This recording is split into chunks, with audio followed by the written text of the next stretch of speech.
Alright, we're streaming.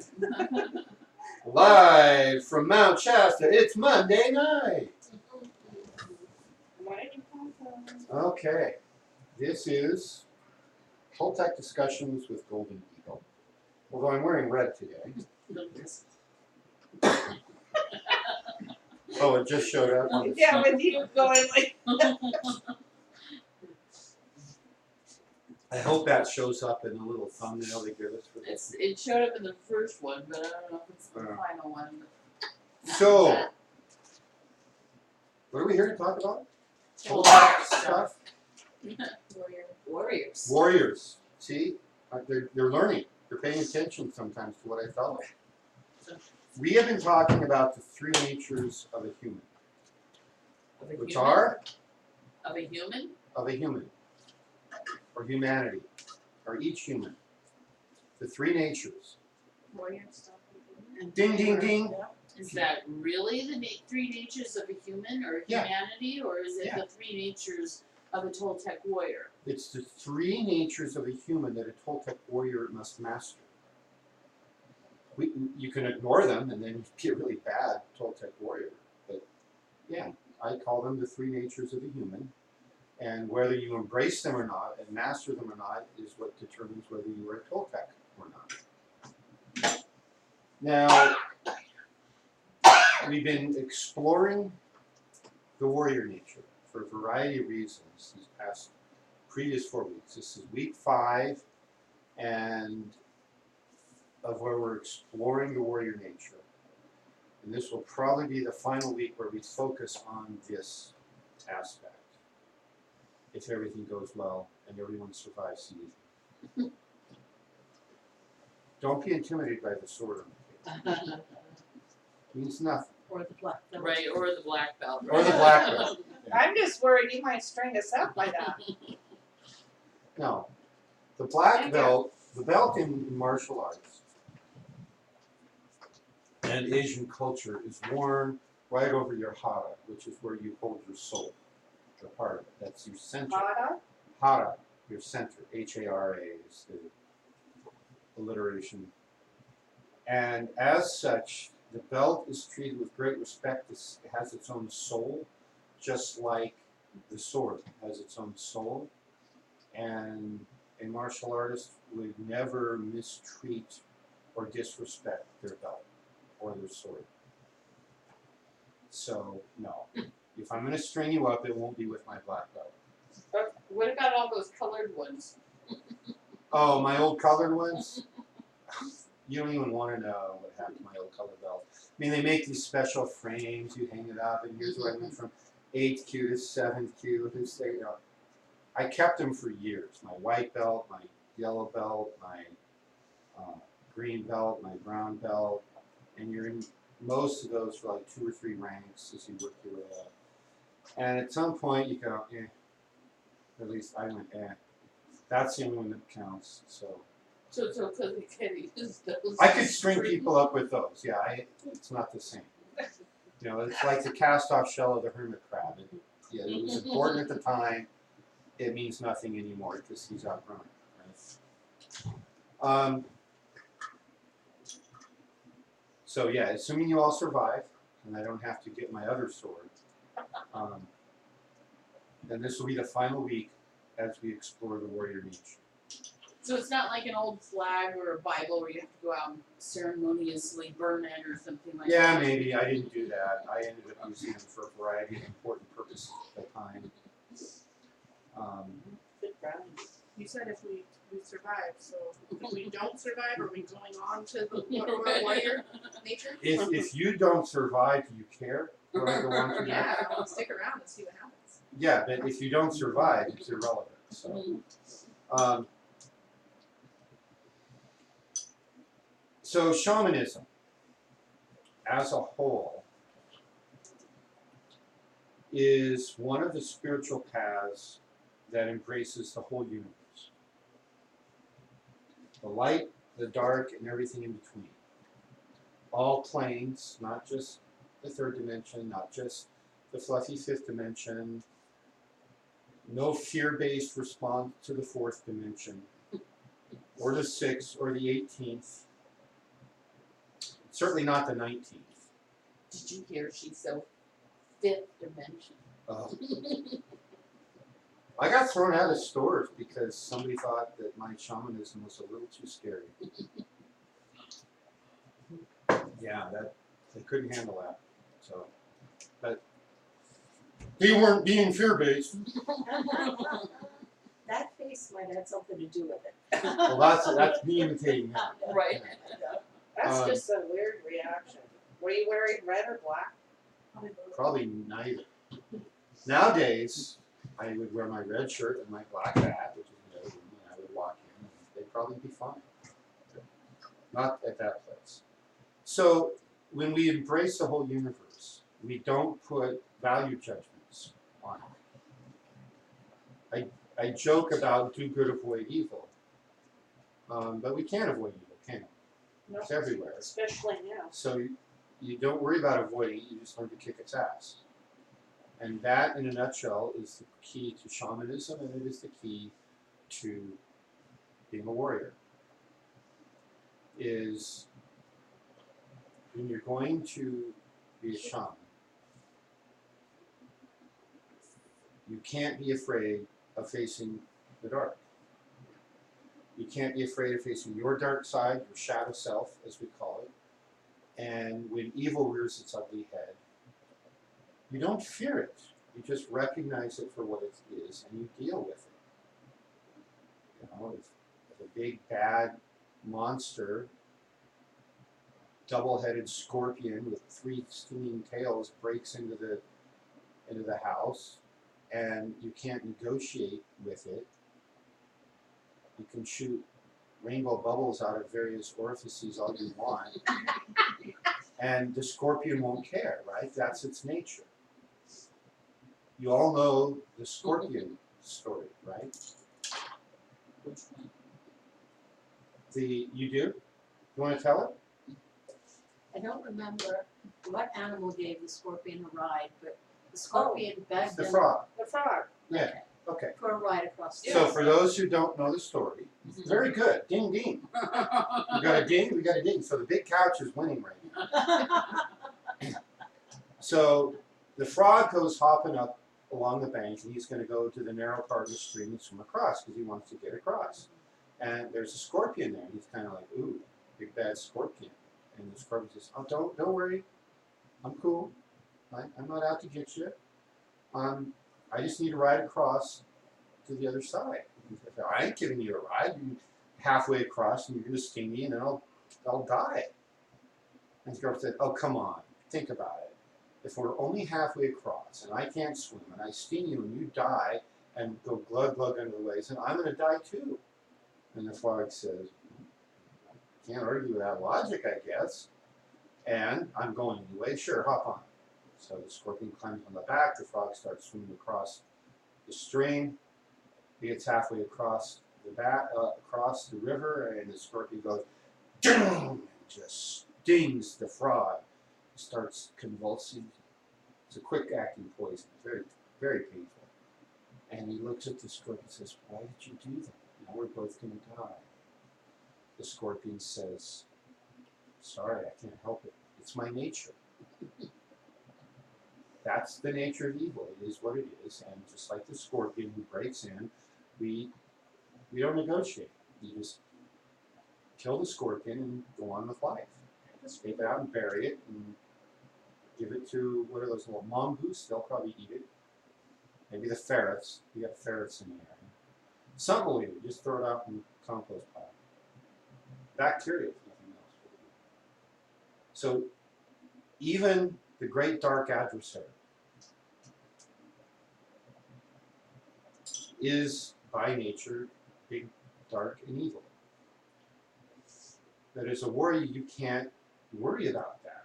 Well, it's not so much worry about it.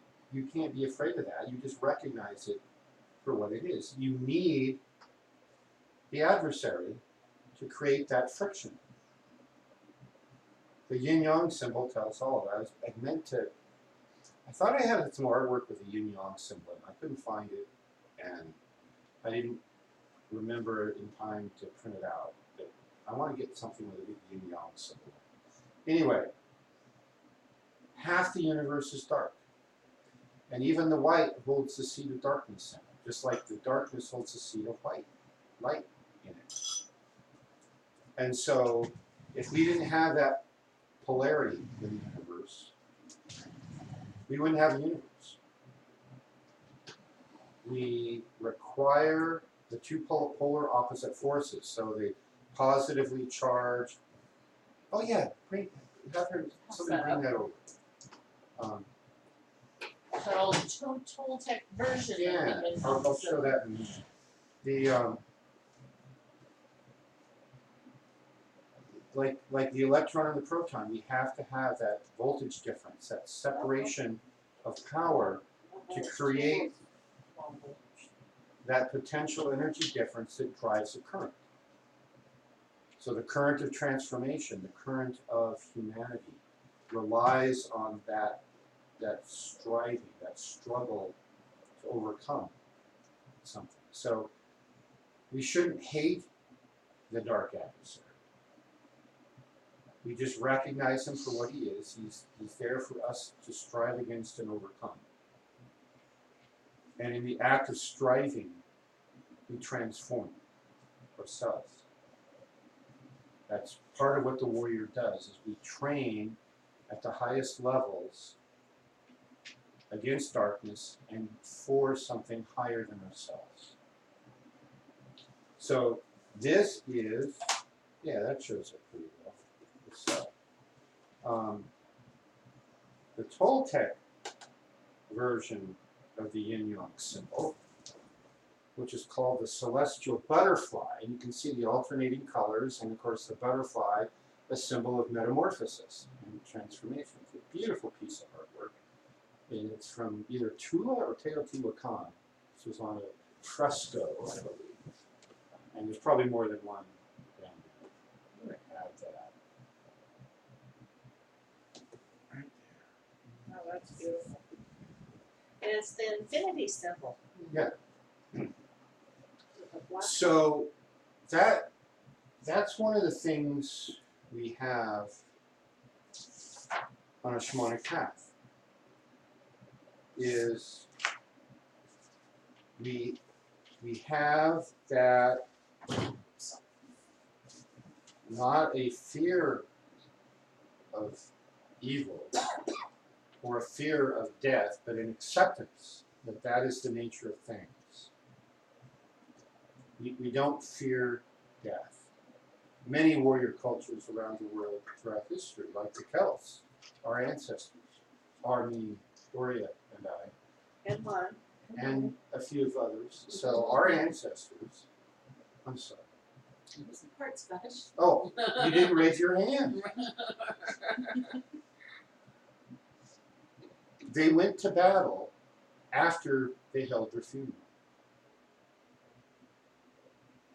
And then, being the warriors that they were, they went to battle nude, covered with war paint and tattoos. That's cool. And the average size of it, I'd be short for the Pictish warriors at 6'3". They were probably more like in the 6'4" to 6'6" range on average, so I'm just a little under average. And then the women were probably in that 5'10" to 6 foot range. Wow. And the average Roman soldier was about 5'4" to 5'6". So they were going up against nude giants, and half of them were women, and the women were kicking their rear ends. And that's why the Rome never conquered Scotland. They were up against a philosophy and a mindset of being utterly unafraid of the idea of death. What they desired was to serve their people, to serve their country, to serve something higher as best they could, and be a consummate warrior. So the Romans, they were paid warriors, so they didn't have the philosophy or the intention that. They had what the Romans had was they had a warrior's code. They didn't conquer, you know, most of Europe and into Asia and Africa by being wimps, right? Right. As long as they weren't fighting Celts, they didn't do too bad. But their warriors' code, ultimately, they were a long ways from home. They were at the edge of the known world, and they were not fighting to protect their families. Right. They were fighting for booty, for treasure. They were fighting because they were being paid to. The enlistment period in the Roman army was 20 years. You went in, and that was your job for 20 years. If you came out the other end, then you were retired, and of course, then you were somewhere into around, let's say, age 40. And that was an old Roman. You were old. Their lifespan wasn't much more than 50 at that time and place. So they had a code. I won't accuse them No, of but I not. mean, But they weren't fighting for their home. it wasn't a high level code. It was, in my opinion, it wasn't as high Right. as the Celtic Right. code. And what the Celts had was a better, more complete system of spirituality. They understood the relation to this world to the other worlds in ways the Romans did not. Yeah, because they were shamanic.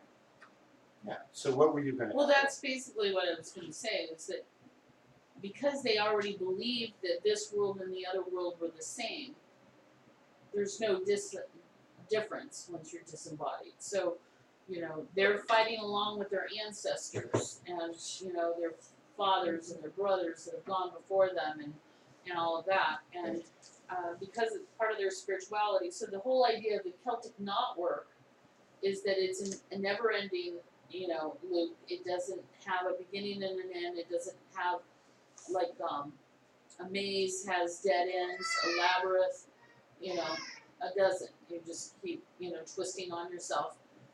But it's to, you know, represent how this world and the other world are intertwined. And they covered everything with it. You know, their tattoos, their, you know, battle armor, their spoons, their pots, their instruments, their clothing, their tents, their saddlebags, everything had this knotwork on it. So it was a constant reminder that there is no difference between this world and the other world. So That's a beautiful thing. what? So that spiritual understanding is crucial in the warrior's mentality. If you're going to go to battle, you have to be all in. There has to be a total commitment. If you're fighting tentatively, if you're doing anything in life tentatively, you're not going to be doing it as well as it could be done. Right? Does that make sense? Smiles and nods. Okay. It is absolutely true that these biological machines we're driving around are going to wear out and stop functioning at some point.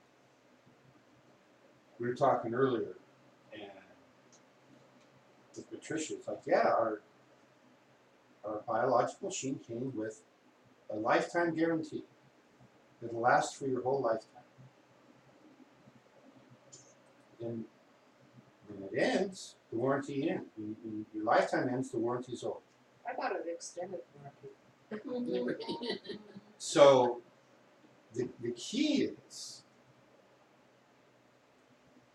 the actual potential lifespan of our biological machine is a lot longer than most people in the world of modern science and biomedical medicine would have you believe. Did anybody here get to the part of my book, Heal Your Life, Heal the World, where you've read the longevity section? It's near the back. I have one. Not yet working on it. Okay, that's fine. I talk about some of the evidence for what can the human lifespan be. And I talk a little bit about some of the cultures that have, by reputation, really long lifespans, and it appears that they did.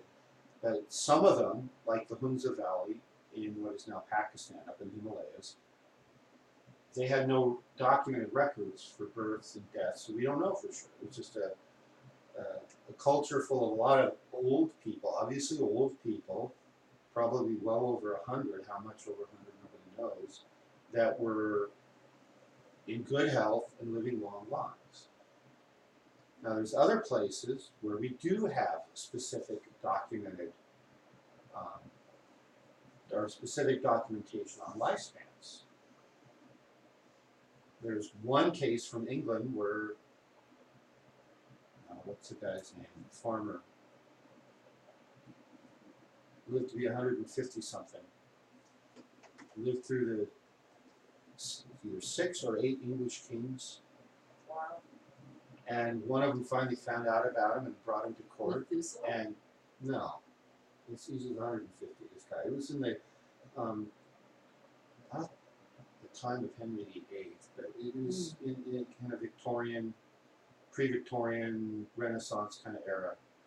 And then he got to court, and in a month he died. He was eating rich food and rich drink, and that's what his official cause of death was. Harvey, the famous Dr. Harvey who discovered blood circulation, did the autopsy. He said, yeah, he died of rich food and The king killed him.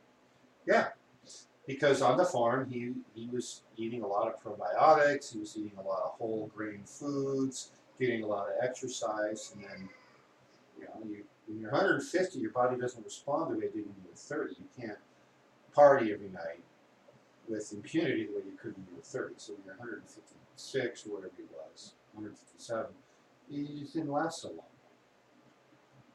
Then there's the country of Okinawa. I call it a country. The Japanese would object. The ancient Okinawan Islands was called the Ryukyu Islands.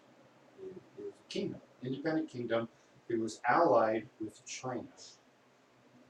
And then sometime around the 1500s, I think I know this date, being trained in Okinawan karate. The Japanese decided to invade and take over the Ryukyu Islands.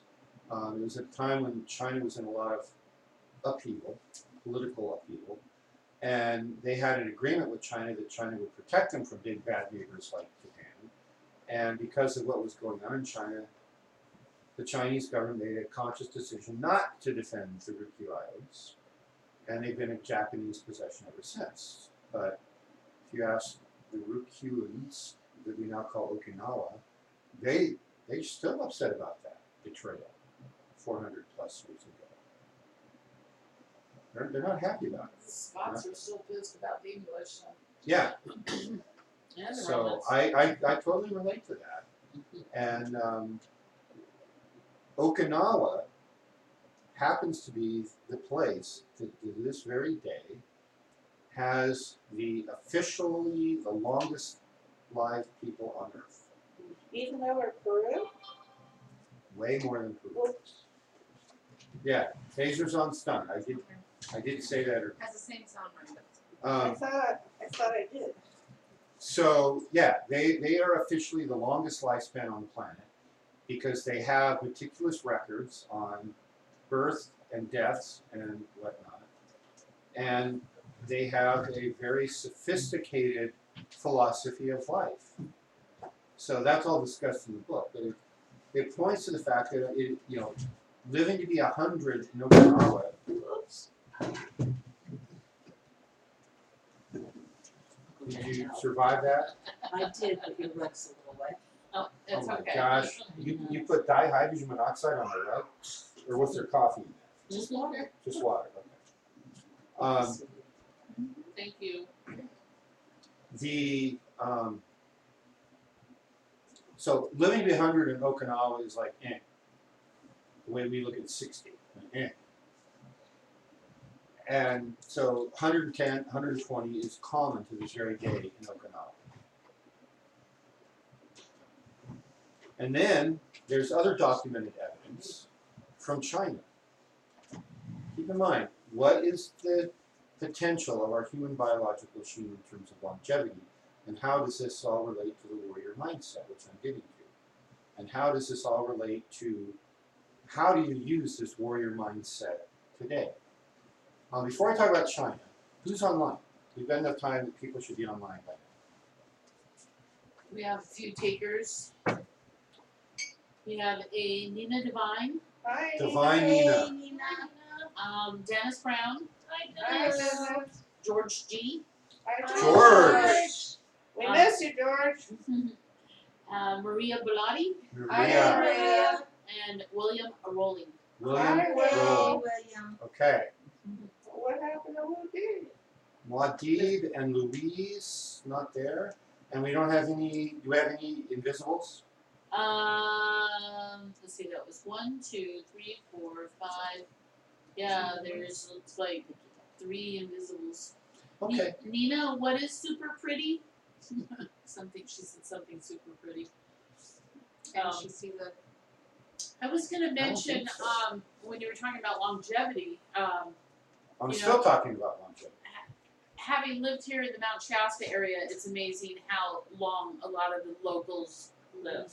We have a lot of people who are 90, 100, and still kicking and still doing their thing. And, you know, of course, that's shifting really quickly, but most of these people grow their own gardens and, you know, have been eating their own, you know, animal products and things like that for years. So there's something to be said about all that. In China, they have a social philosophy that's based on the emperor or the country first, your family second, and you and your desires are third. People are raised from very early on that that's the hierarchy of what's important. And so when you have a job working for the emperor, that's a big deal. It's a really big deal. And you take your job seriously. So if you're the court gardener, your gardens are going to be the best in the country because it's for the emperor. When you're the court historian, you're going to meticulously record in 100% accuracy everything that comes across your desk, right? And it goes in the official archives. When you're the court astronomer, you're recording the stars, the positions, and blah, blah, blah, and then this big, wild, streaky thing that we now call a comet comes across the side, you record it. First started seeing it here, it went in this direction through these stars, you probably had your little star maps, and then it went away, and then you didn't see it. And maybe you noticed that 76 years later, exactly something similar happened. And then 76 years after that, they never put it together that it was the same object. Right? They didn't have Newton's law of gravitation yet. Or More necessity. Kepler's laws would have given them the same thing, Johannes Kepler, who came at got the same answer Newton did, but from an astronomical observation point of view, as opposed to a theoretical physics point of view. And so what they were doing is they were recording Halley's Comet. Hundreds of years before Halley came along and saw 76, 76, 76, he goes, this is the same thing. He knew about periodic elliptical orbits, and he goes, in 1910, this thing's coming back, right? And everything, Halley, he's predicting a comet, like that could be done. Well, a funny thing happened on the way to the forum. Guess what appeared in the sky in 1910? Halley's Comet came back, just like clockwork. I got to see Halley's Comet in 1986. And we only have, that was 14 and 18 is what, 32? So we only need 44 more years and we get to see Halley's Comet again. That's it, only 44 more years. So So the court historians in China, meticulous records. Every birth, every death, no matter how trivial and mundane. Oh, died of the plague at 20. Died in childbirth at 15.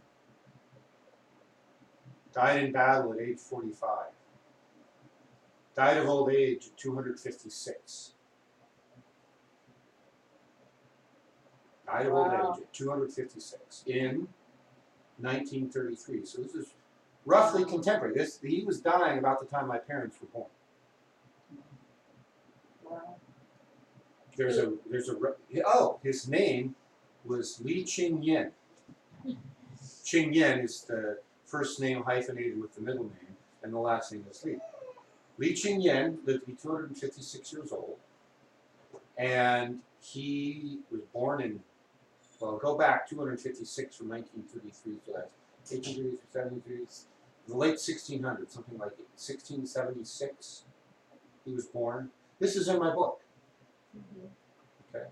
There's a record in the archives congratulating him on his 150th birthday from the emperor to him, because it was a big deal, maybe 150. There's another letter in the archives congratulating Li Qingyan on his 200th birthday. And when he turned 250, they were in the middle of a civil war. This was Chiang Kai-shek and the nationalists fighting to unify China and try to modernize it. And so apparently they were a little too busy fighting that he didn't get a congratulations, you just turned 250 letter. I would have been P.O. I know. It's like, look, I got my 150-year letter on the wall. I got my 200-year letter on the wall. And now there's a hole where my 256-year-old letter should be, or my birthday should be. Come on, Emperor, get with it. Right? He died at 256. We have photographs. This guy lived so long. We have photographs of this guy. Photographs. He was a Chinese herbalist. He taught Qigong and Kung Fu. A very specific secret form of Qigong. I can teach it to you if you want to know it. Yay. That would be good for you. That's not like quite as brutal as the form of karate that I teach. Which, if you were to learn it, if you needed to kill somebody in 3 seconds or less, you would know how. Because that's what real karate does, not sport karate. But yeah, he was an herbalist. He went in the mountains, he gathered herbs. Many of the secret herbs he used are known or reputed to promote longevity. And there's a whole story. I don't want to spoil the movie for you when you read it, but modern scientific research has pointed to one of the age-limiting factors is when we have cells divide to repair our body, at some point the protective ends of our genes wear out. And then cell division breaks down and becomes unreliable, and we call that aging. But there's an enzyme that builds those protective caps on our genes that can be stimulated by a variety of substances in nature, many of which just curiously happen to be the ancient Chinese herbs, which have a reputation of being qi tonics to rebuild your energy and to promote longevity. And now we know they upregulate the telomerase enzyme to rebuild your telomeres to extend lifespan. That's what Li Qingyan is. So his qigong, his nutrition, his low-stress lifestyle, and his telomerase promoting herbs is part of the magical formula, and a spiritual belief system has to be in there too. So what's possible for this biological machine is far greater than what they want you to think. none of us here. You're on it, Brennan. Yes, Don't start talking to him. So none of us in this room are middle-aged yet. You're too young. All of us. 150 is the minimum you should be expecting in good health. So let's get on. So that level of awareness. So this is the one biological machine we get. A warrior's going to take care of this weapon with every bit of care and love and attention that they take care of their sword. If you didn't care for your sword, it could fail you in battle. If you let it get rusty, you didn't keep it clean, it might not draw fast enough, and that split-second delay in drawing, so trying to, it might be too late.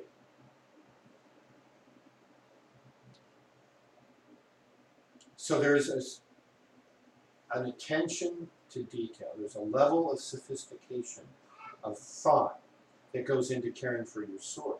That goes into caring for your physical body, your biological machine. That goes into caring for everything that you do.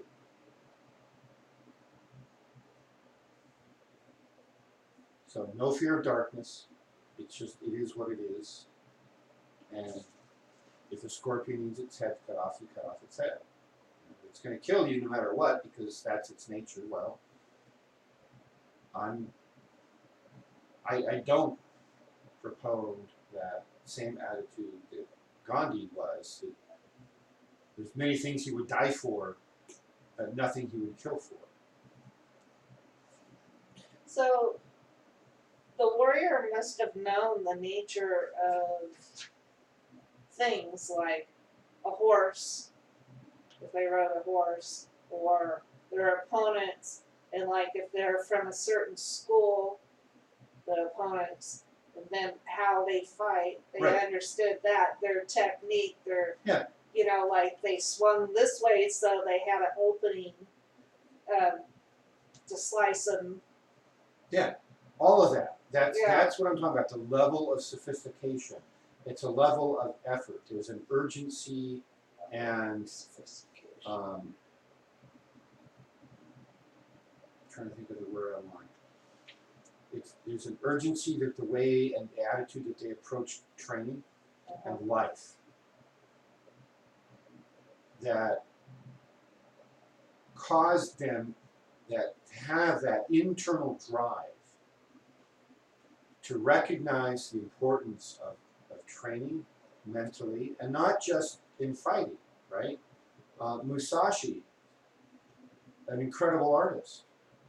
I've seen some pictures of his calligraphy and his drawings. Wow. To this very day, if somebody who owns one of his original works wanted to sell it, which happens periodically, collectors get old, it's like, okay, I'm going to sell this and do something else with the money.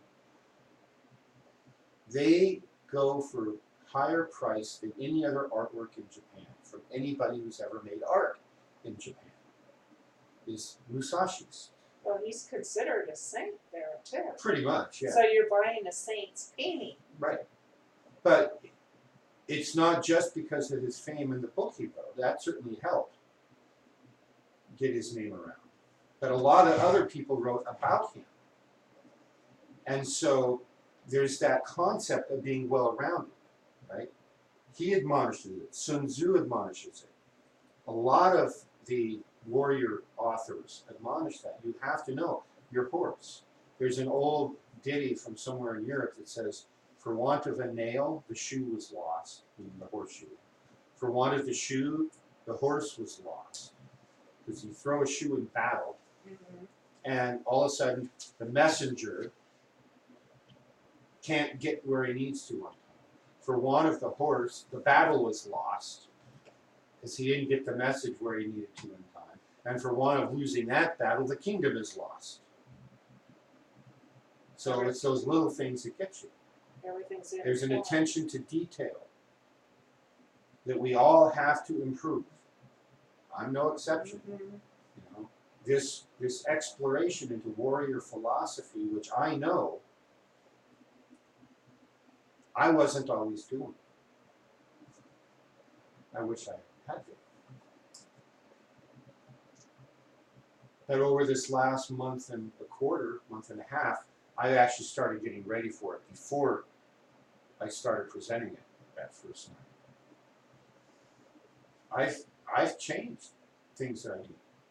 Bonnie will tell you. You know, I'm out there at 6 a.m. in the field, swinging my sword or doing my kata. So, and I'm applying that to a lot of other areas of the work that I do, whether it's Toltec spiritual work for the school, whether it's work around the house, whether it's my work in the world. You know, I'm approaching that differently. It's a good wake-up call for all of us.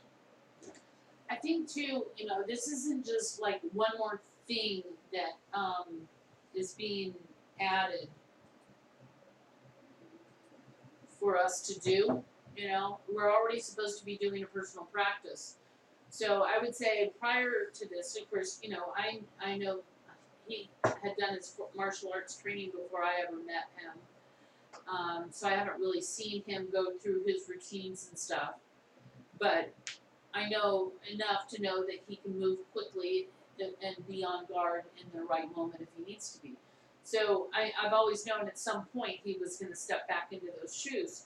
But the thing about you know your morning practice, your personal practice, a lot of that has been for a while the more meditative, introspective, and even entertaining, you know, right side of the brain stuff versus left side of the brain stuff, because that's what he's needed to balance himself out. And now this is simply putting a more active meditation, a more active single pointed focus kind of exercise in place of something he might have already been doing. So you see that sometimes we're going to have to work on our opposite nature.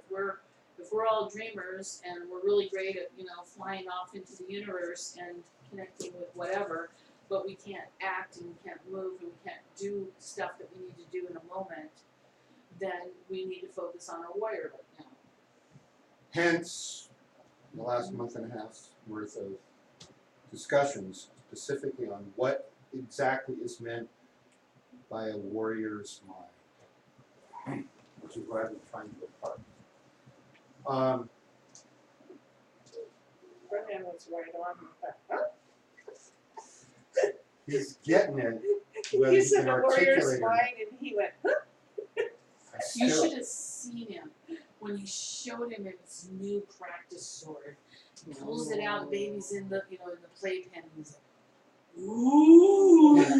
He lit up, his eyes got big, he smiled, and he reached out and grabbed it perfectly and tried to pull it out.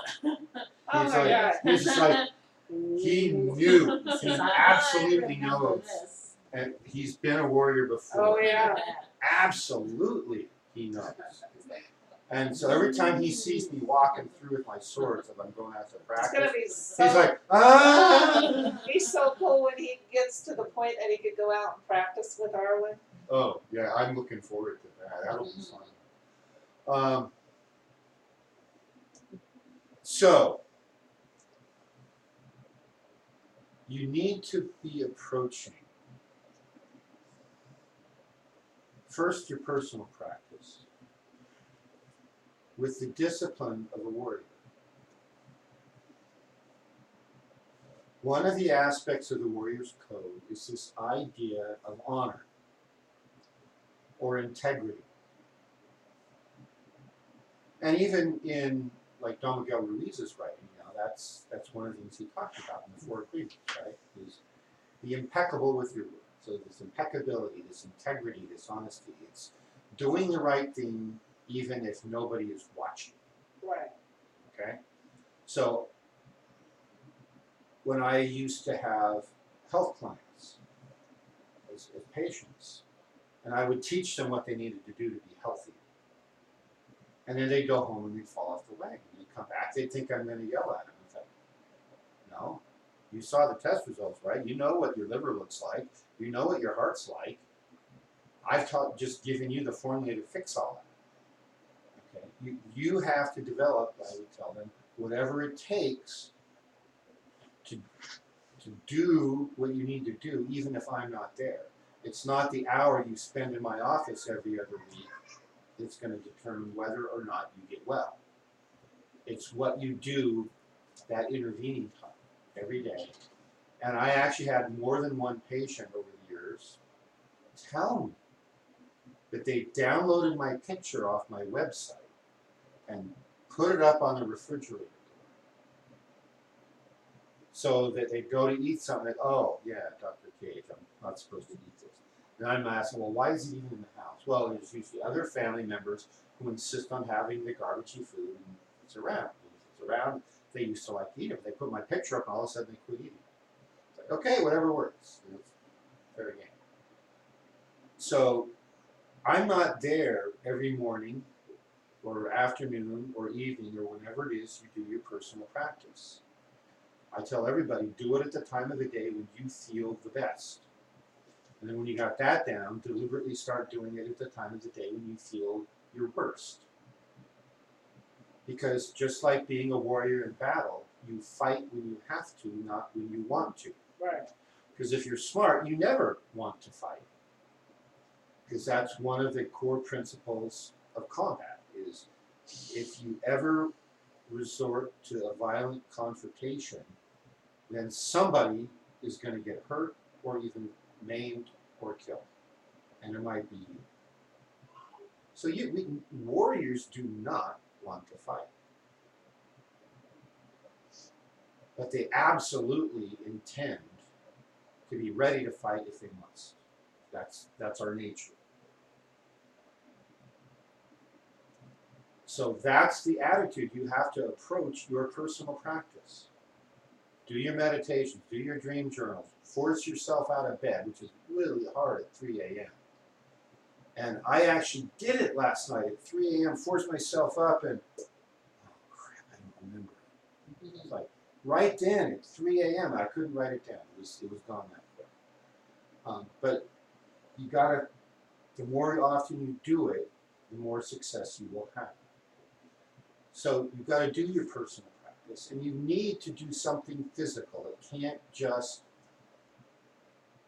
be mental. It can't just be meditative. It can't just be reading and gathering information, because at some point you have to put it into action. And you need a biological machine that works in order to put it into action. So wherever you're at, you do the next step. Maybe the next step is swimming or walking. Maybe the next step is running. Maybe it's hiking. Maybe it's starting to take a martial arts class. Now it's really interesting. This pushing into the martial way was the merging of the spiritual with the combat arts. That is what basically created the reputation that the various Asian martial arts have for being the most efficient and effective in the world. And yes, I'm aware of somebody here or there or here who has a fighting tradition that's very powerful. Their own indigenous martial arts from Europe or the Caucasus Mountains or South America or wherever. They're there. The Celts. You didn't want to mess with the Celts. You didn't want to mess with the Knights Templar, because they had forged a union with the combat arts and the spiritual. That's why, for the better part of 400 years, they were the force to reckon with in Europe. That's why when a small band of a couple dozen came over the hill, Battle of Bannockburn, the English decided that was a really good day to go home. They were, the Scottish army as a whole was outnumbered by the English, probably by at least 2 to 1. Got a few dozen Templars in full battle armor, full white tabards with red cross, came over the hill to fight for the Scots. The English knew that they weren't just going to be out fighting the random foot soldiers. As a phalanx, they knew they were gonna make straight for the head, the generals and the kings. And they knew that their foot soldiers would not be able to stop them, which meant that the kings and all the other English lords who were there to lead this battle were gonna have a really bad day. And that wasn't, they decided that's not the day to have a really bad day, and they turned and they left. Battle over just because the Templar Knights showed up. That's a historical fact. It was Buddhism went over the Himalayas into China, and then it morphed into the Zen Buddhism. And that's the one that the warriors embraced. So whether it was in China or Okinawa or Japan or Korea, that merging of Zen and the warrior philosophies produced this total commitment concept to the warrior's code and to the warrior's method of preparing to fight and preparing for everything else that they did. And it's applying that to your work on self that is where you need to go. Now, I have a few things in this book called Living the Martial Way by Forrest E. Morgan. I held it up once before. He's a contemporary author. This was written in the late 20th or early 21st century. I need these in a minute anyway. 1992, so it was late 20th, and it's quite good. So after the Book of Five Rings and Sun Tzu, if you were going to read anything, this would be it. And you don't necessarily have to read both Sun Tzu and Musashi, right? The Art of War and the Book of Five Rings. Either or. Although I think they're both great. This is good because it talks a lot about how to apply the warrior's mind and the way of the warrior, the martial way, the Tao, the Do, whatever name you choose to give that.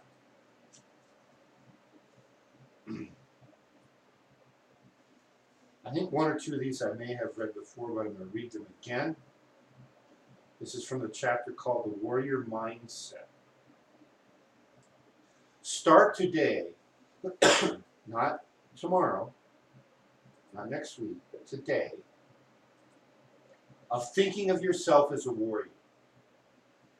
Stop being a dentist or an accountant who does karate as a hobby and become a warrior who practices both your profession and karate to hone your spirit. You'll discover that both your professional competence and your karate will improve. So, in place of profession, for those of you with profession, you can use that, but also add to the list your spiritual work. You think of yourself as a warrior, a Toltec warrior. Your other spiritual work will get better. Your professional work in the world will get better. Your health will get better. And you need to start pushing yourself physically. For those of you local, you guys and gals in Wisconsin get a pass on this one. You don't have to be in my pasture every day at 6 a.m. But be somewhere, sometime, every day doing something physical. But think of yourself as a warrior. Can I just interject something there? Please. Did you switch the camera? No. I want people to see your smiling face. I don't even have any makeup on tonight. No wonder you look so much better. You got so much I like can't figure out how to do this consistently. Oh, that's good. Anyway, never mind. So I've been looking for and have found a couple Tai Chi in the chair videos. So if anybody's interested, let me know and I can send you that information because and then sometime maybe in the future we can actually do some regular classes.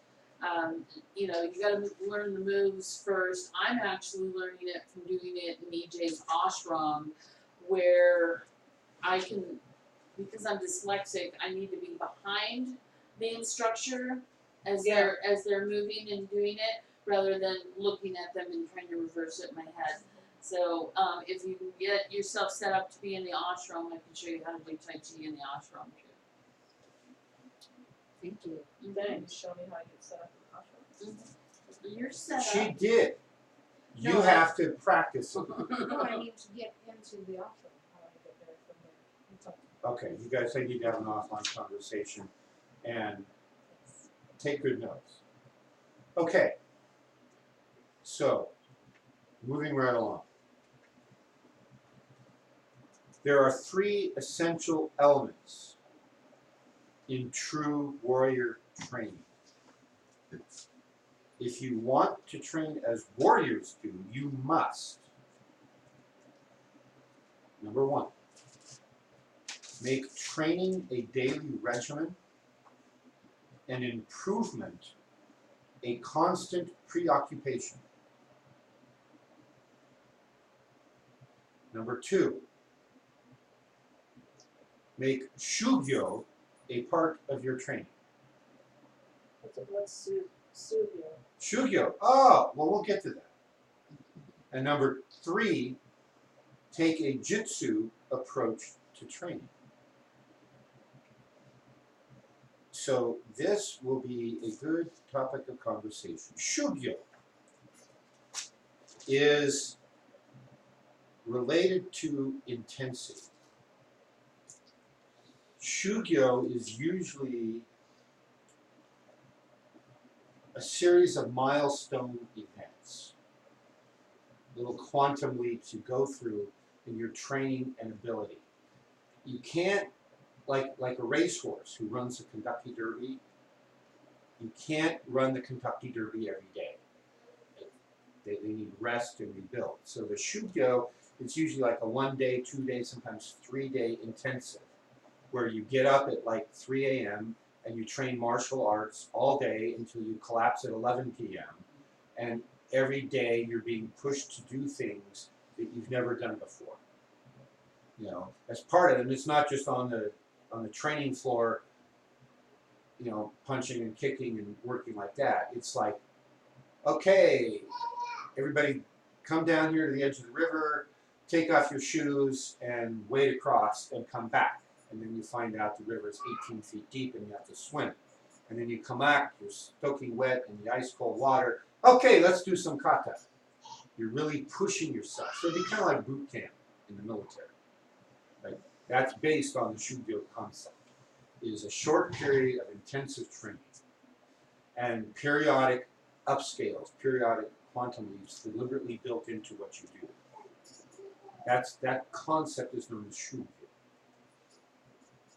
Now, jitsu is related to martial arts, and so is the concept of the do, or the way. So, most people these days are learning karate do. There used to be something called karate jitsu.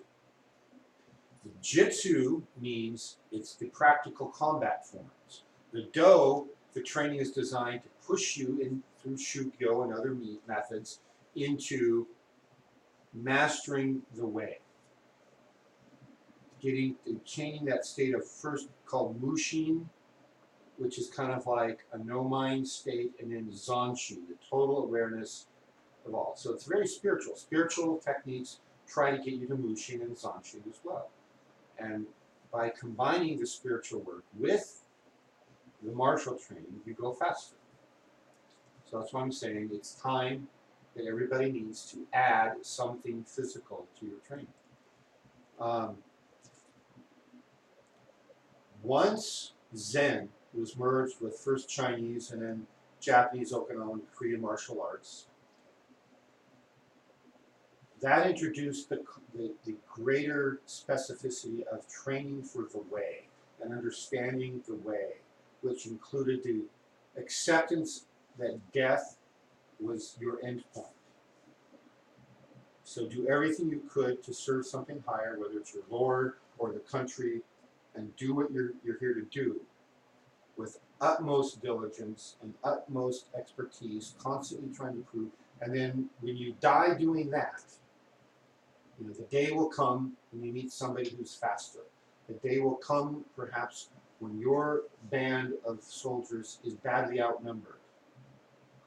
The 300, the famous 300 from Spartans.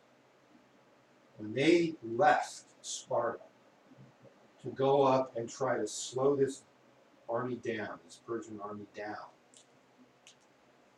every single one of them knew at that moment they were not coming back alive. They accepted that as their sacrifice for Sparta. Off they went to do their duty joyfully and glad they had the ability to do it.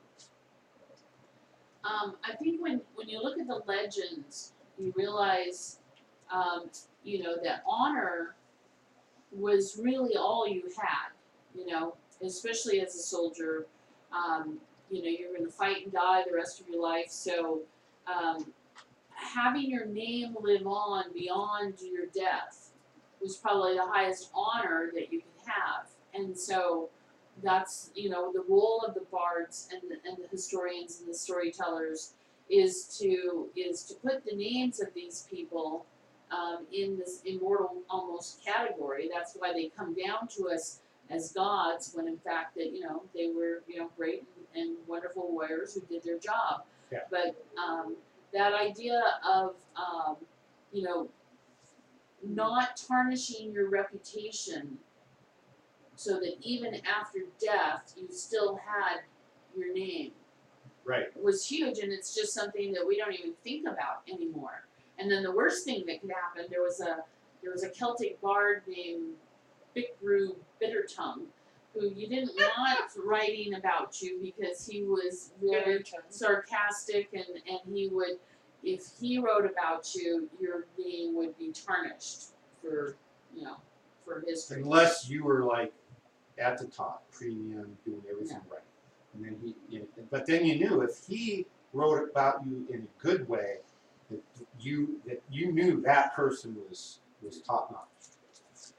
So when Zen merged with the warrior philosophies of Asia,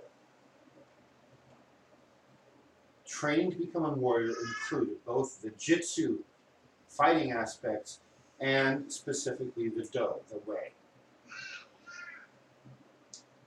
Musashi spent the last half of his life striving for the way, to master the way. The fighting was irrelevant because he hadn't found the way, even though he was an undefeated fighter. Right? When karate was exported from Okinawa, there's a whole history there, to Japan, and then after World War II, Japanese martial arts spread quickly around the world. What happened about the same time in Japanese culture, this bears some discussion, is for several centuries, the Japanese emperors did not rule the country. The shogun did. He was the warlord. He was the general. This would be like the joint chiefs of staff of our country running the country, and the president being only a figurehead. Nah. So the shogun ran things. And what brought it to a head was when the United States military, in its imperialistic actions, showed up off the shores of Tokyo Bay. And for years, Japan had been a closed country, wouldn't trade with anybody except a select few people they had selected. Everybody else would, if you landed, you would be killed. And the famous novel by James Clavell called Shogun was about that whole situation. So when what was the admiral's name? he led a fleet of American warships to Japan and forced them to open up trade because they had superior weapons and therefore might is right, and that transformed Japan. It brought an end to the shogunate because the shoguns were unable to deal with that threat. And so the emperor, the Meiji emperor at the time, was able to then seize back political power and instituted some ruthless measures to ensure that the power of the emperor would be absolute and the shoguns and the samurai could never come back and regain power, which had been going on for hundreds and hundreds of years. And as part of that, the shogun was abolished. The samurai, traditional samurai, as an elite aristocratic class, was abolished. The samurai families basically became commoners, like that, and that did not go over well. And so what that period instituted, I think it was starting in the 1860s, was called the Meiji Restoration, the restoration of the Meiji emperors to the throne of Japan, and total cultural upheaval. One of the things they did, the emperors did, and the emperor's people did, was they instituted a total control of the training of martial arts. There's an organization called the Dai Nippon Butokukai. Dai means great, Nippon means Japan, and Butokukai is kind of like the regulatory agency. So it's the Great All Japan Regulatory Agency for Martial Arts. And what they did was, trying to get the exact date when the Dai Nippon Butokukai was first instituted, and then at some point the emperor came in and fired everybody and rebuilt it with all emperor's people in it to ensure that only what the emperor wanted was being instituted, which was That sounds Oh. interesting. It sounds like what's going on now. would be an elimination of the jitsu forms, most of them, and only teaching the do forms. So the do forms, like build spirit and physical fitness, and if you push yourself hard enough, you can reach those higher levels of spiritual enlightenment in the way, but you're not learning anything that would kill anybody. So the art of Japanese swordsmanship is called kenjutsu. Jitsu meaning the fighting art, ken means sword. When you take the word jitsu off and you put do on it, you get kendo, where you're all wearing nice armor and you're carrying a bamboo sword and you're hitting each other with the bamboo sword, but you're not taking off heads or arms. Probably hurt. Oh yeah, getting hit with what is it, Shubuyasu, the shinai. Yeah, that hurts. I've been hit with it. But that was one of the means that happened. So in the late 19 teens, the Japanese emperor visited Okinawa, which had been a Japanese possession for several hundred years at that point, and was very impressed with the demonstration that was prepared from a lot of local arts that included karate. Now, the name karate has a very specific meaning.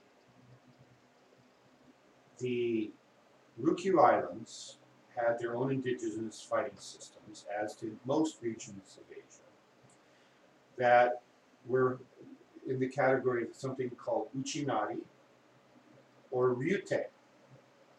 Te simply means hand, and ryute is the hand-to-hand, the hand fighting system that was indigenous to the Ryukyu Islands. Now, because of their links with China through most of their history, there was a lot of cultural exchange, a lot of trade back and forth. It was very common for Ryukyuans to go to China and vice versa. And so that included martial arts. So you had Ryukyu instructors go to China to study, you had Chinese instructors come to Ryukyu and teach. And over time, ryute kind of morphed to become karate. K-A-R-A meant there's a character in Asian writing that means China or Chinese. So karate means the Chinese enhanced version of ryute. So Chinese hand, as opposed to just local ryukyu hand. So karate was considered better. And that's what it was called. That became the catch-all name for the hand-to-hand combat arts in the Ryukyu Islands.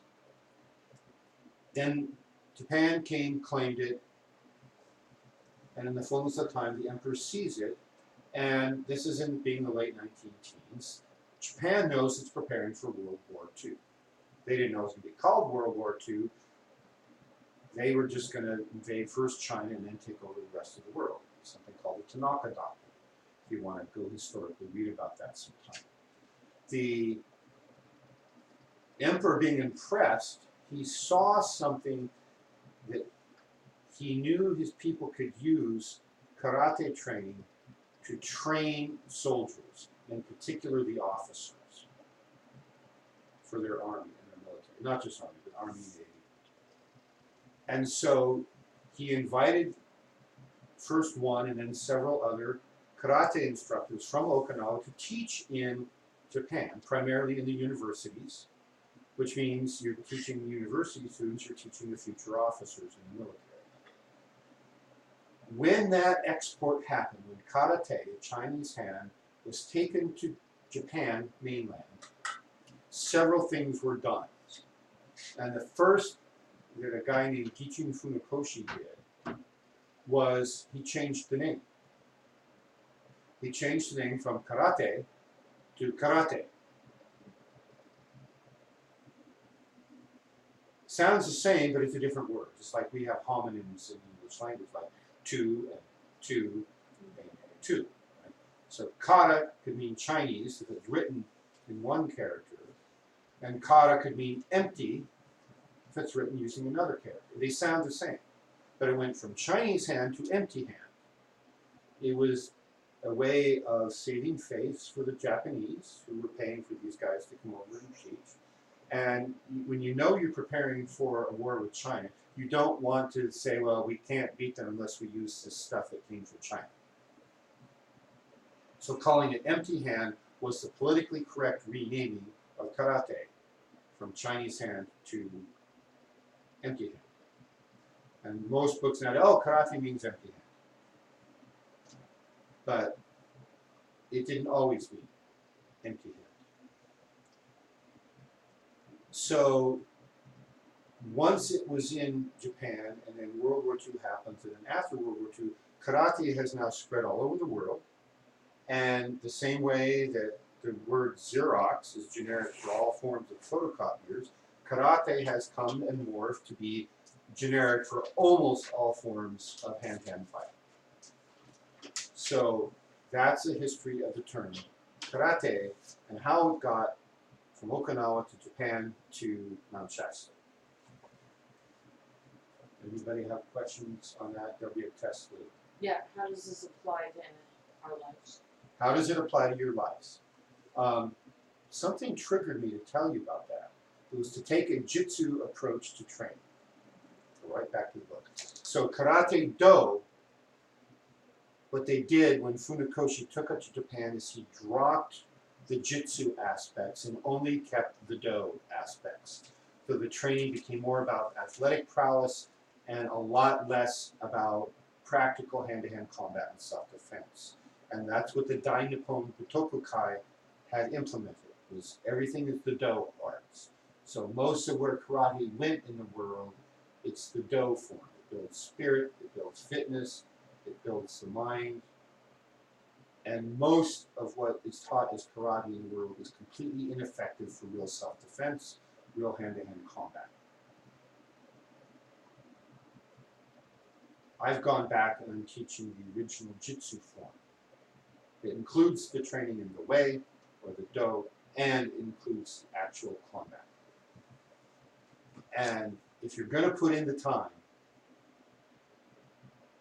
unless you plan on trying to earn an Olympic gold medal, why would you want to only train in the do form? That's kind of my hypothetical thought question to you. So these are the three aspects of training as a warrior trains. Do it daily, do it with intensity, and do something practical.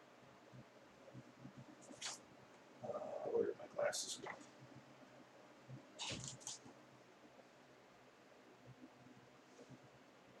What does he mean by do something practical? That's what I mean. Or Use you a mean- jutsu approach to training, which means train for practical self-defense, not Okay. just for sport. Right, got it. That's right. Friends, acquaintances, even family often think warriors are obsessed or compulsive, but that isn't true. Obsessive and compulsive behavior are, by definition, traits of individuals who are unable to control themselves. The warrior is just the opposite. He is the model of control. He knows there are obstacles between him and his objectives. His goal is to overcome them, and he knows that to defeat an enemy, he must attack. It isn't that the warrior is driven, he is the driver. That makes sense? Yeah. So that goes back to the picture that you drew in level 4 of the man driving the coach with Yeah. That's Coyote's picture. yeah, It's in that book. right. Um,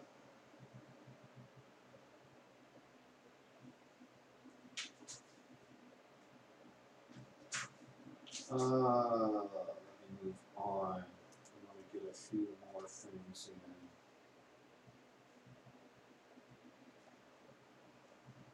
Okay. No.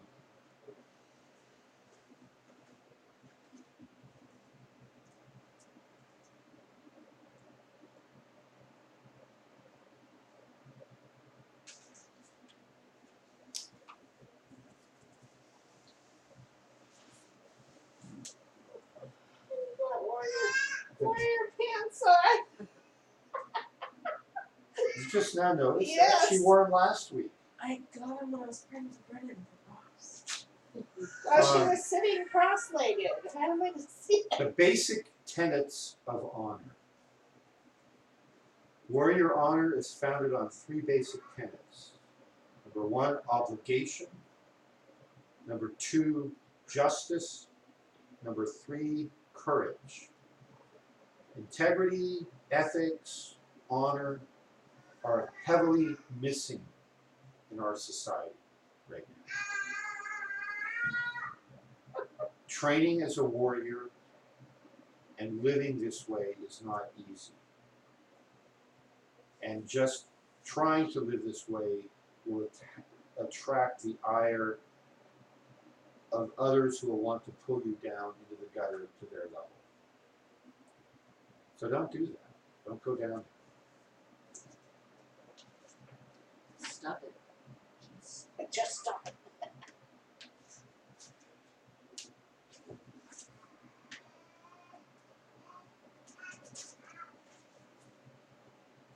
Okay, so if we're doing something physical, how can we do that as practicing for self-defense? Say you're hiking in the woods, or Okay?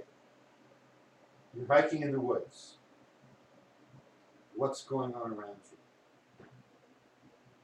You should always know. You need to extend your awareness. We've talked about using the energy to extend your sensing body, to extend your attention body. Next time you're hiking in the woods, get out away from the trailhead and then stop and look around. This is like a several step exercise. Look as far ahead on the trail as you can see. okay. And then look at the bends, and then you, oh, the trail continues up there. Oh, and it's up there. Who's above me? Are there other hikers up there? Is there somebody up in a tree with a bow and arrow ready to shoot me? Or a crossbow? Or an AK-47? You know? Is there a bear over here? My dad was telling me a story about a guy he worked with once who was deer hunting. And the guy wasn't a very good hunter. very good shot at the target range, but a terrible hunter, right? And he was out hunting, and he never got a deer, never got a deer, never got a deer. And you know, he's just constantly racing through the woods, right? Based on my dad's, his description to my dad, which was relayed to me years later. And one day he was out stopping. Oh, pretty fall colors. He pulled his camera out, snapped, took a picture, and went on hunting. He got home, developed a film, and right there, in the middle of his picture, with the pretty color leaves, probably 50 yards away or less, was a huge trophy buck. It was perfectly in focus. It was just, you couldn't have had a better postcard quality He picture. didn't see it. And he never saw it. The buck just froze. The guy took the picture. The hunter So left. train your eyes, So right? you got to train your eyes. You got to sense that. You can smell deer. If you train yourself to hunt, then we don't have nearly as good a sense of smell as most of the game we chase or most of the predators out there. But if you're aware and you clean yourself out, so this is why when Native Americans hunted, they went through a purification. They would fast. They would not have the smell of any smoke on them. They would set themselves apart for a couple days, then and purify and get in tune and pray that the animal who was ready to be sacrificed would show itself. So they get in that, like a trance of that. Yeah, that's the warrior attitude, right? Okay. And so when you go out and you've purified yourself, and my dad and I, when we hunt, we would do this. We wouldn't make fires. We would cook a bunch of food, and then for a couple of days, we would just eat. We almost always brought home game. Right? So that's what the Celts did. They got in that trance, that might, Yeah, similar. You're in, it's not a trance so much as you're in tune. You're in Right. harmony with what's there. You become part of nature, not separate from it, Right. passing through it. Right. And so when you're doing it, when you've cleaned yourself out and you don't have the smell of smoke and freshly cooked food on you, and you're out there, you will smell the deer. You will smell deer droppings. You'll be able to tell the difference in smell between a deer dropping and a bear dropping before you even see it. You will start to sense where the game is.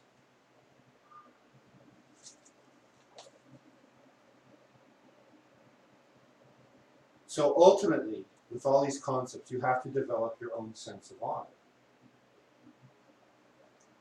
So determine your obligations. Who do you have obligations to? To spouses, to children, to employers, To extended family. to extended family, To yourself. to yourself, to your fellow students in this school or whatever school you're in. Always be looking to weigh every situation for justice. What is right? What is fair? And then have the courage to act.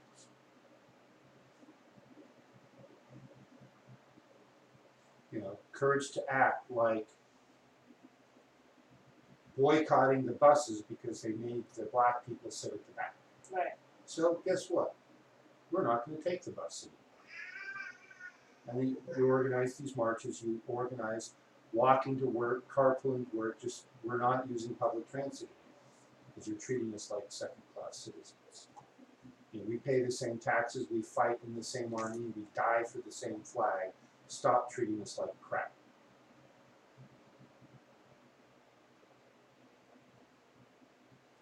Women, Hispanics, whomever, whatever, you know, this week's repressed minority is, and pretty much all of them are still repressed in some regards.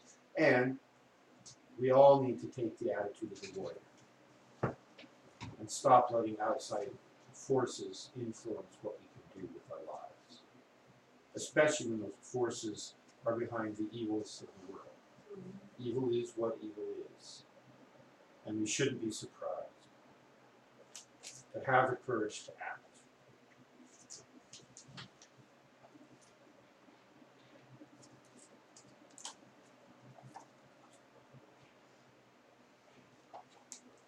there's a whole section here called Honor in Action. I'm just going to, and one of the things I like about this book is at the end of the chapter, he's got a great summary of bullet point things. Oh. Every chapter in the book. So points to remember about honor in action. Corruption finds its way into all levels of service, military and civil, when those attending to the public trust do not first attend to their own honor. I think there's some honor missing in the world of politics these days. Oh yeah. Big time. We have a responsibility to see that justice is served in any area which our duty leads us to. But we must attend to our own honor first.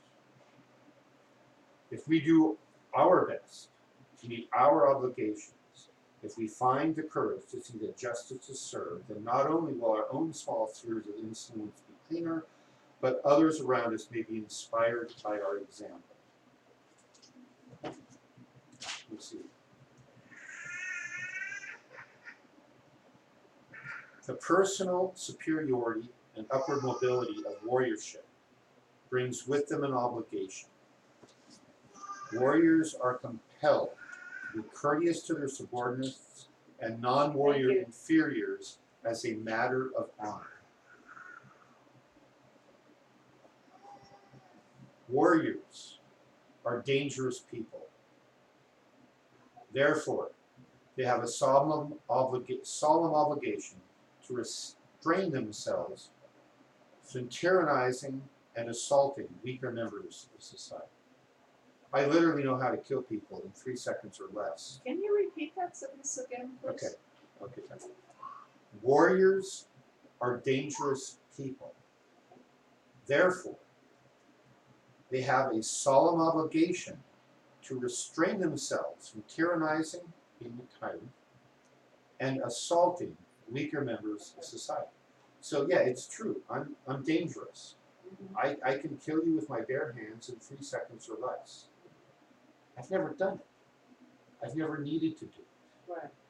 I'm not going to run out and do it just to prove I can do it. They're saying don't misuse that. Yeah, you cannot abuse Don't be it. a Honor bully. requires you. Don't be a bully. Right. Honor requires that you do not abuse your abilities.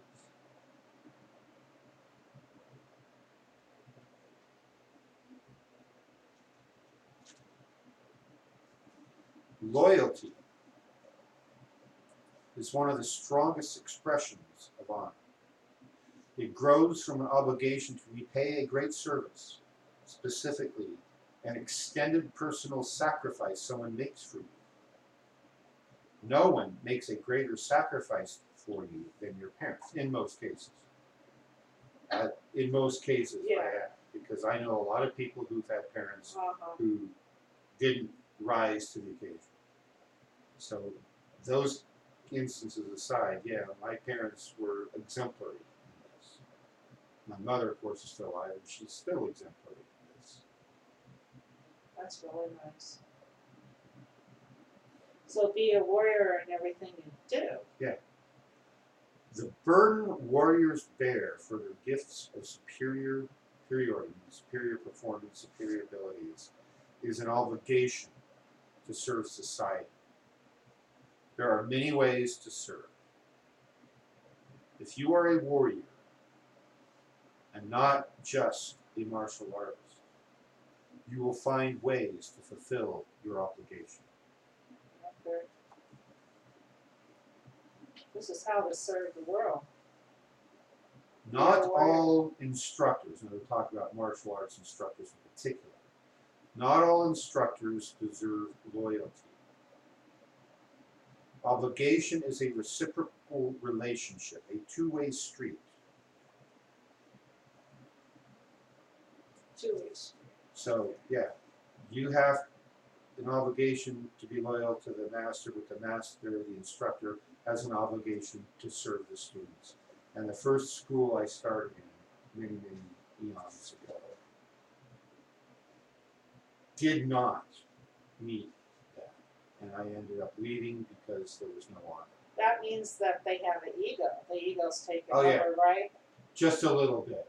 Yeah. just a giant Ayers rock sized. Right. So That was the case. so he's talking about respect. There has to be respect.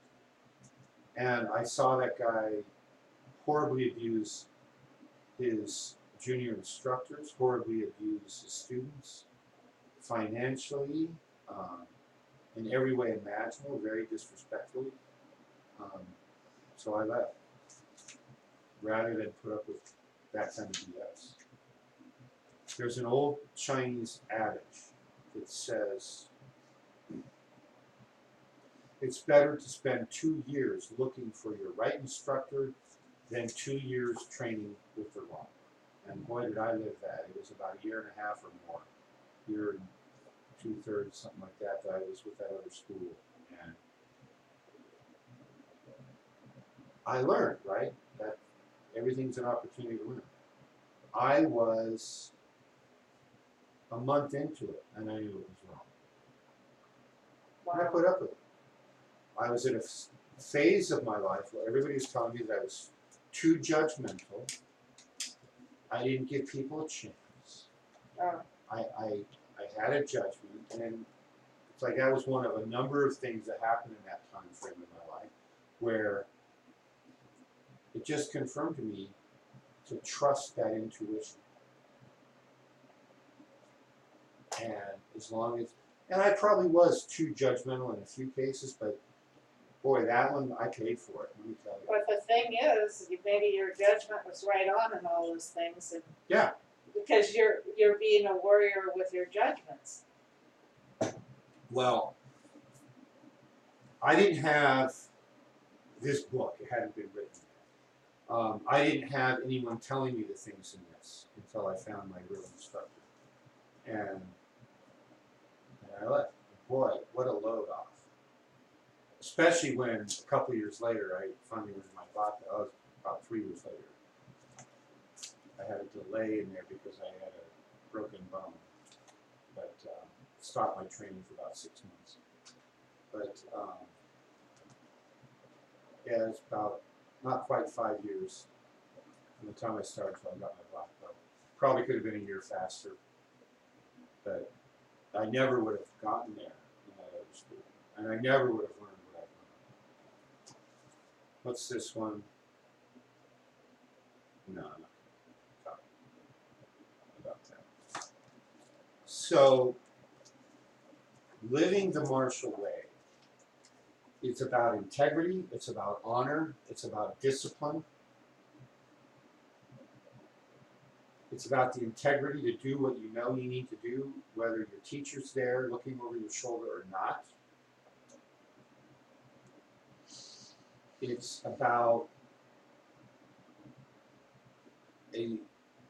upgrading your level of sophistication in everything you do. Whether it's your meditations, your other spiritual work, whether it's your professional career, whether it's your martial training. And right now, maybe your martial training is walking. Well, if you're going to go for a walk, everybody should carry a walking stick. A short walking stick or a cane. There's actually martial arts where you can learn a back belt in using a cane for defense. In Japan, they have there's a system of training from the traditional Okinawan weapons. When weapons were banned, when the samurai came in, they converted common day-to-day tools to weapons, and they got very sophisticated. So the nunchaku, it's a grain flail for flailing grain. A lot of other weapons. So there's 5 major weapons, and one of which is the long staff called the bow. But the short staff is called the jo, and it's a walking stick, basically. And there's great self-defense techniques that anybody can learn for their walking stick, how to use it. Some of them are a little sword-like, some of them are just jabbing and knowing how to move it. It's a great self-defense technique, and you can train with the jo. And it's the whole philosophy is whatever you're going to put your mind to, do it with intensity and do it with urgency. and do it with no fear. Fear is the mind killer. Fear is the little death which brings total obliteration. You must face your fear.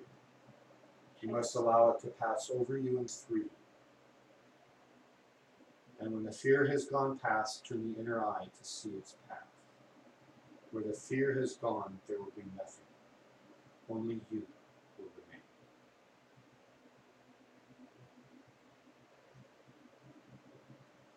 That's very profound. That's beautiful. That is the Bene Gesserit Litany Against Fear from the Dune series. I learned that when I was in junior high. Read it in the first book of the series called Dune.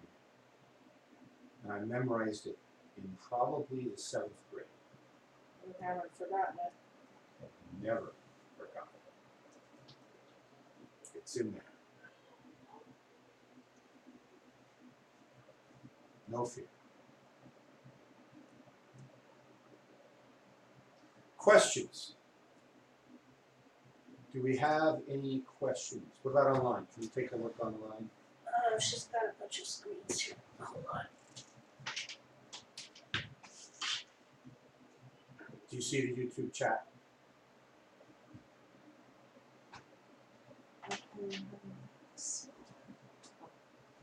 Oh, she's back. Turn it over to the pro. Okay. I said that I wanted the walking stick that doubles as a blowgun. That's what I was They don't carry them anymore, Aria. That's where she got her new walking stick. They don't carry them The anymore. guy was looking at me really weird. I Like, said- are you serious? Like, well, of course. I was like, yeah. And he's like, it was fun. It was hilarious. You should have seen his look. I wish I could do What did he do? He's like, Well, yeah. he Are was you joking. serious? Yeah. yeah. And then she probably would have said no, but I said yes. And No, I told her you guys used to carry it years ago. They did. Any other They questions? outlawed them. Were there any questions online? I Comments? asked the question. I haven't seen anything come through yet. So, Okay. um, All right. I So, said about this material, so I haven't asked about broader questions. okay. So, there is a mindset of a Toltec warrior. And one thing I probably haven't talked about enough in this series is responsibility. If you're going to walk this path, then you are responsible to walk it well. We're responsible anyway, whether Right. we are conscious and whether we're walking a path or not. And that's part of the problem with the world right now, is that nobody wants to be responsible. Right. We've given up our responsibility, we've given up our rights, and now we're bitching and moaning and whining because our world's out of control. And the warrior, especially the Toltecs, with the work and our knowledge about consciousness and the higher planes, and being able to behave this way, like a warrior, on all planes, we will be comfortable in chaos. We will be able to navigate that, and we will accept our responsibility. And if you can't do that, then you're not able to meet the obligations of being a Toltec warrior. In which case, you need to go find another path. Because the Toltec path requires that and demands it. I don't expect any of you necessarily to earn a black belt in karate or kenjutsu or anything else. If you are willing to work and push yourself in ways that you didn't think was possible, I can teach you. It takes time and effort. It took me 5 years to get a black belt from raw beginner. Like I say, at least half a year was spent as wasted time because I was recovering from a broken foot, and about another half year was spent on wasted time in a school that I should have gotten out of a lot sooner. So 4 years, kind of like the college degree. But you learned something from that I did. dysfunctional school that you couldn't have learned otherwise. What I learned was to take action, because I knew it. And I knew my intuition was right, and I was allowing myself to be swayed. Oh, just stay here and you can learn this, and just ignore all the other. When the BS outweighs anything of value, and then you realize you're being lied to, it's like, okay, I'm done, I'm out of here. I just walked out one day and didn't go back. Yeah. Well, I mean, something as spiritually fluffy as manifestation, you know, on a secret kind of level, still requires action. So we need to remember that, you know, whether you call it magic, whether you call it warrior skills, whether you call it alchemy, whether you call it, you know, science, whatever, you still have to do something. You can't just sit around and talk about it and collect diplomas and take weekend workshops and stuff. At some point, we got to put it all into action. So the second you say, I'm going to make it to the level 4 class, and I'm only a level 1 right now. You know, you've made a powerful statement, and really, it's just between you and the universe. It's your contract. If you renege on your contract, you're reneging on your ability to manifest from the universe. And you did it. Right? Yeah, in a short time she did it. Yeah, Several you said, I'm doing it, and Yeah. you did it. Good on you. Yeah. Personal power. So every time we make a will statement and do that thing, we accumulate personal power. That's a warrior. And so that's why knowing what your true will is and making everything you do in alignment with that is a powerful thing. Because, it's kind of like chipping away at that iceberg. And if you don't take a little, whack at it every single day, pretty soon it's just gonna look like a big monumentous thing. To recap some of the literature that I've thrown at you this last month and a half. Book of Five Rings by Musashi is very good from the personal level. This is personal strategy, personal preparation for combat, how to approach combat, usually in a one-on-one situation. Although he had fights where he defeated multiple opponents. Sun Tzu's The Art of War is great for the stalking skill of the warrior. And it's all about strategy of armies and kingdoms. And you can learn a lot from that. The other two books, and granted, I've got dozens, 2-3 dozen martial arts books, very specific in scope, most of them, about all manners, slicing and dicing martial arts into finer and finer level of detail. But if you're a beginner and want to study the warrior skills, the next book I recommend is this one, Living the Martial Way by Forrest Morgan. Forrest Morgan. Morgan. I don't know if he's related to Justin Morgan, Had a Horse or not, but it's a good book. The fourth book that I used, that I talked about a fair amount, is this one over here. I won't show you the cover because this was a PDF I downloaded and printed once upon a time, called Karate, The Energy Connection by W. Scott Russell. And what I recommend about this book is, if you're serious about starting martial arts training, is this would be a good book to read. It has a lot of the same philosophies mentioned in the others, but it walks through the process. This is aimed at a beginner getting ready to start a martial arts path.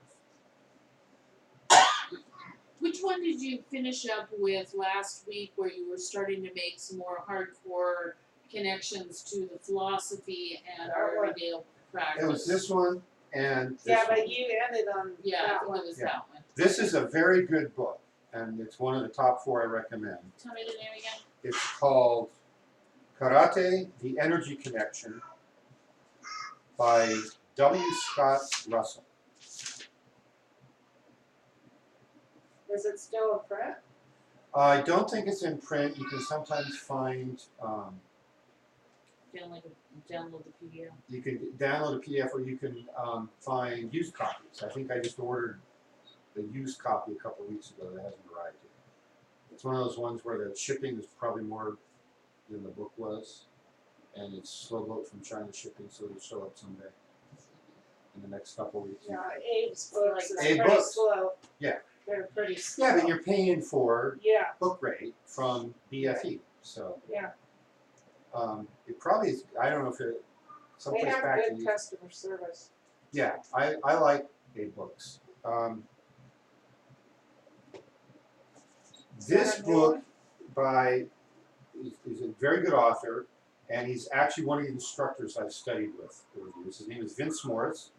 He's English from England, which I gave him all manner of heck for. This is called Zanshin, and the subtitle is Meditation in the Mind in Modern Martial Arts. So this is how a martial artist can incorporate meditation. You flip it around, it's also how about a meditator can incorporate martial arts. It's very specific. He's big on Zen meditation. Obviously, it's not the only one. It's got some good exercises. I like it because not enough authors and teachers are including full, accurate, legitimate training in the development of the way. The martial way, the Tao, the Do. They don't include it. They're teaching karate Do, and they don't teach Do. They just teach sports and athletics. So that's another one that you're welcome to look at. And your martial arts get better if you meditate regularly. Your meditation and spiritual work get better if you add a physical component. And shooting crossbows is a legitimate martial art. If you do it right. Low guns? Huh? Crossbow. Low guns work. There's a book that you would probably like Get you a blood. because it's Zen in the art of archery.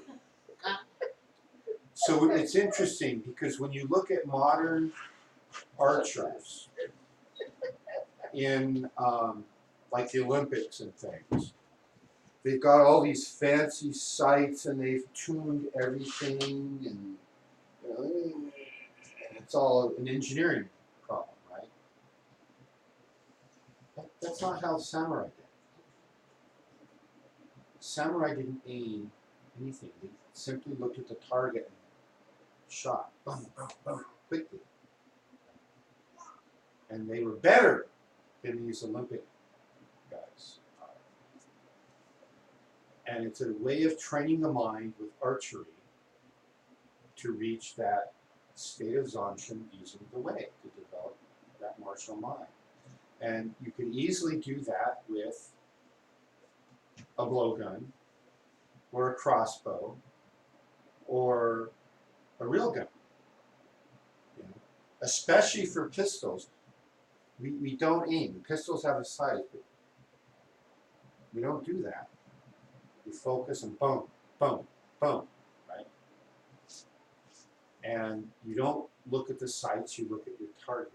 And over time, you train your whole being and all your sensory apparatus with the bow or the crossbow or whatever it is you're shooting. You become one with the target. Imagine that still point inside you and a straight line to your target. And, yeah. it seems like it, in one way, it really doesn't matter what you do, whether you're just, doing some kind of, sport or, art project or whatever it is. There's a certain sense of doing it. Just do it, like he's just do it kind of thing. And so it's a skill that we, I think, over the last few decades have really lost. That ability to just act, to, think about something and just do it, And in one way, you know, all throughout humanity, we've had these wars. Now, there's a whole art to it, but the point is that up until the last 100 years, it's something that the average person would have known a lot more about. If nothing else, they would have known how to pick up their pitchfork and defend themselves if somebody came and tried to run off with their cows or whatever. So knowing how to just act. And so in some ways, Golden Eagle's been threatening us for a long time about learning about chess. And in some ways, it's the same strategy that has to be applied to thinking several steps ahead. So you guys didn't pick up chess, now you're being threatened with sticks. So one way or another, whatever you do, you want to start looking at how to pick up these skills so that you have the confidence to move and to act. There is thank you for that. There is a old, wise martial arts adage that says, I can lead a horse to water, but I can't make it drink. How's that martial arts? I thought it was a camel joke. Horse to water? Camel? No, it is. Everything's a martial arts joke. But yeah, it's time to act. And I can point you in the right direction, just like the old crotchety old mountain man guides. I would have been a good crotchety mountain man guide on the way to things. Maybe I was. Just don't go into the old coot. Yeah.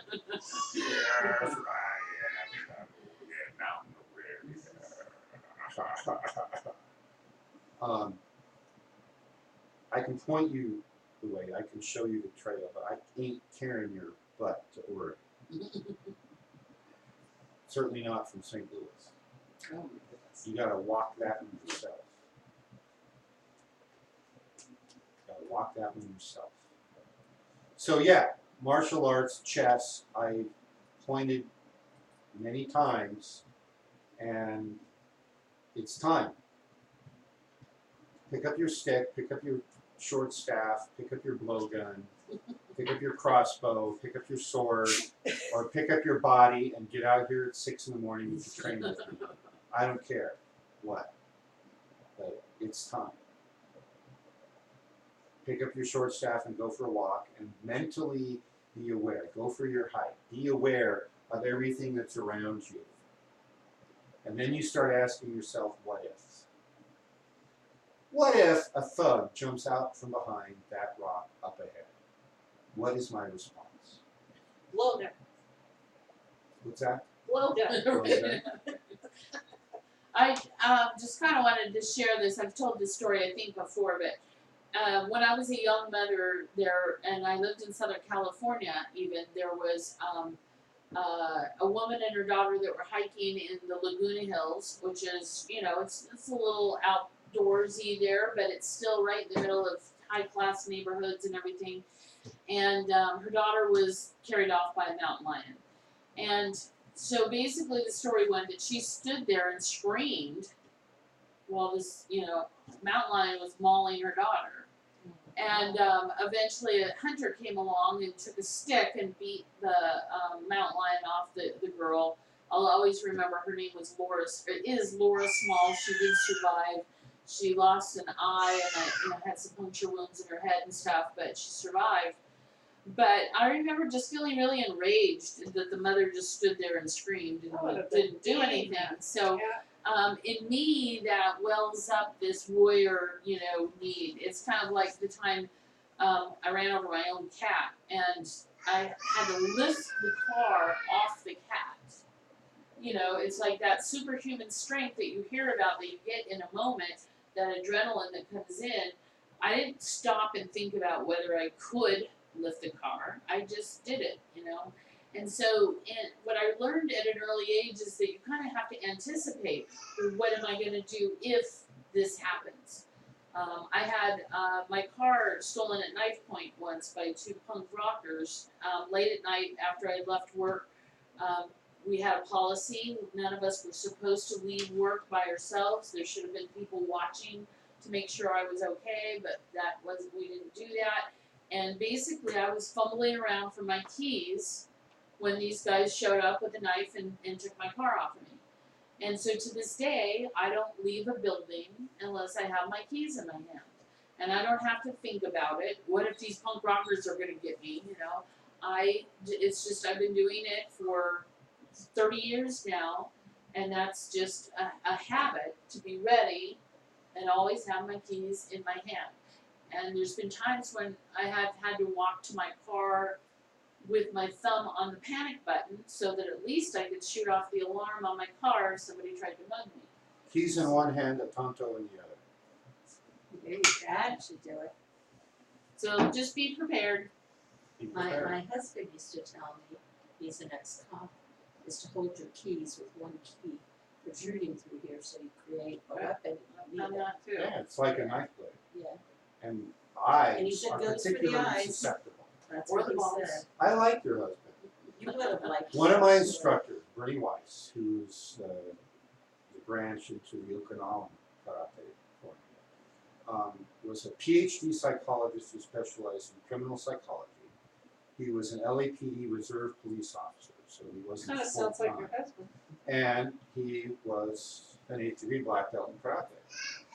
And he talked and interviewed with a lot of street thugs. And between 80 and 90% of the time, they chose their victims based on one thing and one thing only. They weren't paying attention. And it's kind of body language. And that includes, are they paying attention? Are they fumbling in their purse for the keys? Or whatever it is. Looking down. Looking down. Or are you just calmly aware and around? And it's like size. Eye contact, they'll Didn't you- stay away from me. Right. Yeah. You know, especially if you're crazier than they are. They don't do it. Okay. My husband used to Or always for say, training always one. be aware of your surroundings. Yeah. I heard it 1,000 times. So yeah, is there a bear or a mountain lion there? You know, like what are the signs? If you go out there and there's no wildlife and no sound and everything, maybe there's something bigger than you hunting, right? Maybe. We're all food for something.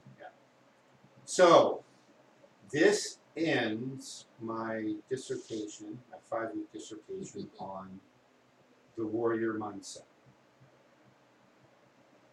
It does not end your responsibility to adopt this. It's one of my favorite subjects, so if you have questions, talk to me about it. So it is my expectation that you will take this knowledge and absorb it and then actually do it. It's time to do it. We're running out of time. Okay, I think that's it for tonight. Thank you for Well, tuning in. Thank you for watching on delayed replay. And do good, avoid evil. And if you can't avoid it, Kick its butt. kick its butt. Get a blow gun. Be All right. The careful how that goes.